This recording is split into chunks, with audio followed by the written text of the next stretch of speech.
Vous suivez Regard sur les médias. Les diaboliques et criminels francs-maçons congolais à la manœuvre pour sauver Sassou le grand maître luciférien. Lu par le frtdh.org dans la lettre du continent numéro 785 du 5 septembre 2018.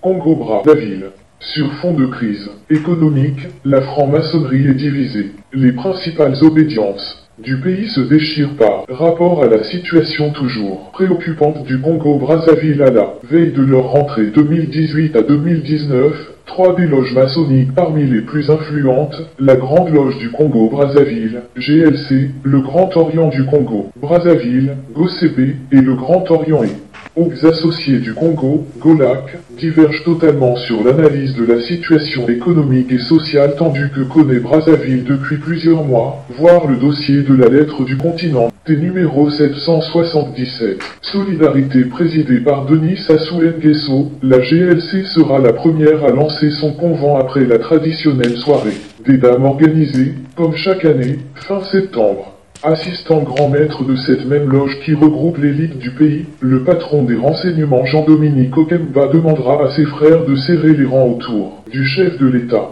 Un sage message auquel le GOP affilié au Grand Orient de France, GODF, ne semble pas adhérer. Dirigé par Marius Mouambenga, ministre sous le régime de Pascal Lissouba et actuel commissaire général chargé du suivi des engagements pour la paix dans le pool, cette obédience est composée d'autres loges souvent indépendantes vis-à-vis du pouvoir central de Brazzaville. Le thème de leur convent organe s'est organisé début octobre. La responsabilité du franc-maçon dans la préservation de la vie est d'ailleurs révélateur de la situation du Congo-Brazzaville après la disparition toujours inexpliquée. Le 22 juillet de 13 personnes dans un commissariat de Brazzaville. Tribune. Autre illustration de cette défiance, plusieurs hauts dignitaires du GOC seraient derrière une virulente tribune publiée en août et appelant au départ du chef de l'État. Ce texte est signé par une centaine de cadres congolais. Dernière obédience à tenir ses assises à la rentrée à Pointe-Noire, les entre 26 et 27 octobre, le GOLAC est administré depuis 2015 par Jérôme Koko ex-patron de la Société Nationale des Pétroles du Congo, SNPC, fidèle de Denis Sassou Nguesso et principal contributeur financier de cette loge proche du GODF. Après avoir effectué un mandat de 3 ans, GRO, le Koko devrait être reconduit à son poste de grand maître pour continuer à traquer les potentiels membres de son obédience frondeur à l'égard de l'actuel régime congolais. Les Africains doivent condamner la gouvernance dynastique qui viole le principe de l'article 21 de la Déclaration universelle des droits de l'homme. Cet article dispose que toute personne a le droit de prendre part à la direction des affaires publiques de son pays, soit directement, soit par l'intermédiaire de représentants librement choisis. Toute personne a droit à accéder, dans des conditions d'égalité, aux fonctions publiques de son pays. La volonté du peuple est le fondement de l'autorité des pouvoirs publics. Cette volonté doit s'exprimer par des élections honnêtes qui doivent avoir lieu périodiquement au suffrage universel égal et au vote secret ou suivant une procédure équivalente assurant la liberté du vote. Forum FM 105.8, la radio des droits de l'homme, pour faire échec à la désinformation. Forum FM 105.8, la radio des droits de l'homme, l'expression des sans-voix. Chers auditeurs, ceci est le mot du président du réseau Forum Radio-Télévision des droits de l'homme, maître Maurice Massingo-Thiassé, lu par Ingrid Flora. Dans le cadre de la 16e session du Conseil des droits de l'homme, les organisations de la société civile africaine et de la diaspora ont analysé sans complaisance la situation des droits de l'homme après le cinquantenaire des indépendances des pays africains sur la thématique de la gouvernance, les processus électoraux et la transition. L'intervention de maître Maurice Massingo-Thiassé a porté sur l'instrumentalisation de la franc-maçonnerie comme un viol des droits de l'homme et de l'exercice du droit des peuples africains à disposer d'eux-mêmes. Voici quelques extraits de ce texte que je vous recommande de lire sur le site www.frtdh.org.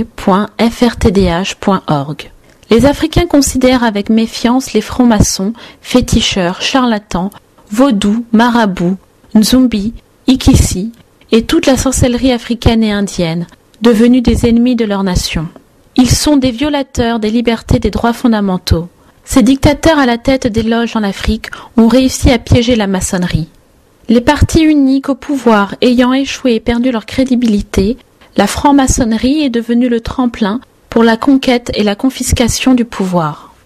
Dans les loges africaines, on vénère les tyrans, devenus grands maîtres, et ces derniers rallient certains chefs traditionnels et notables à coups de millions de francs CFA.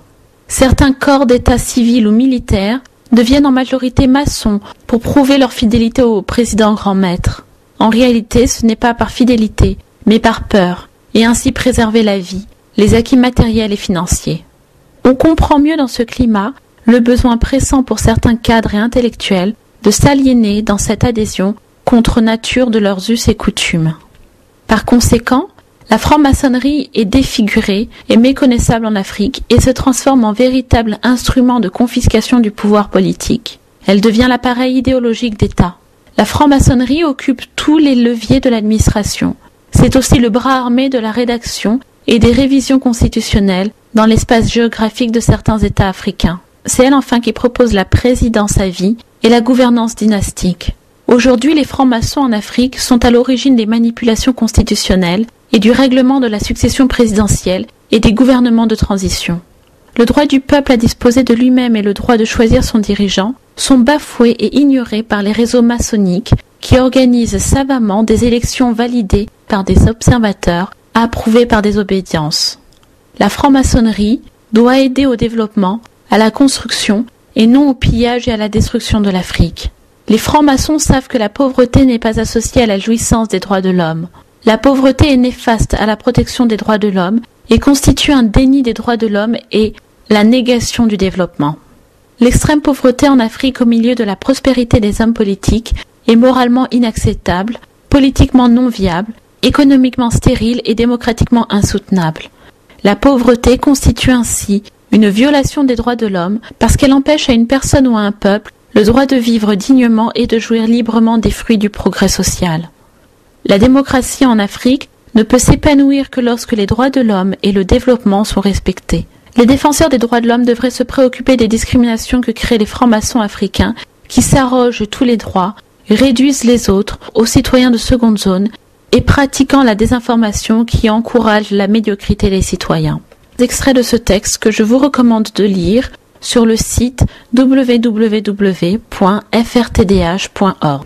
N'oubliez pas www.frtdh.org. C'était le mot du président, Maître Maurice Massingo Thiassé.